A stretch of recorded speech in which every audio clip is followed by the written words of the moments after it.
জনাব তৈয়ব সাহেব, আপনি আমাদের 18 কোটি মানুষের কাছে এটা জানিয়েছেন যে আমরা নাকি অবৈধ ব্যবসা করি। আমাদের স্মার্টফোনগুলো নাকি একটা আইমি দিয়ে হাজার হাজার কোটি কোটি আইমিআই রেজিস্টার রয়েছে।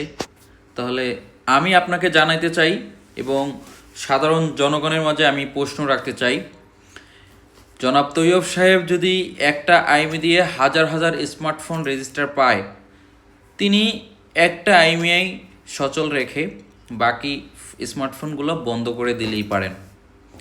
এখানে কেন তিনি সাধারণ ব্যবসায়ীদেরকে পথে নামিয়ে দিচ্ছেন, সাধারণ ব্যবসায়ীদের ফোনের নেটওয়ার্ক বন্ধ করে দিচ্ছেন?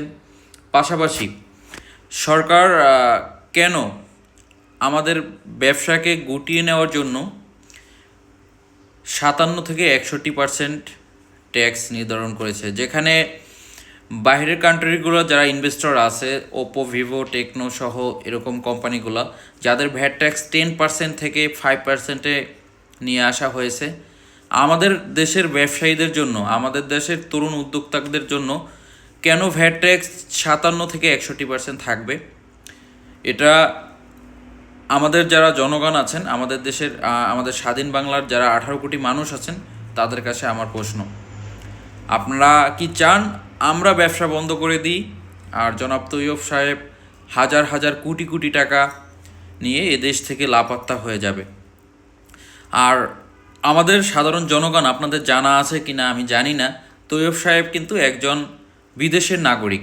তিনি কানাডার সিটিজেনশিপ আছেন। তিনি এদেশে একটা সরকার পরিবর্তনের কারণে একটা দায়িত্ব পেয়েছেন।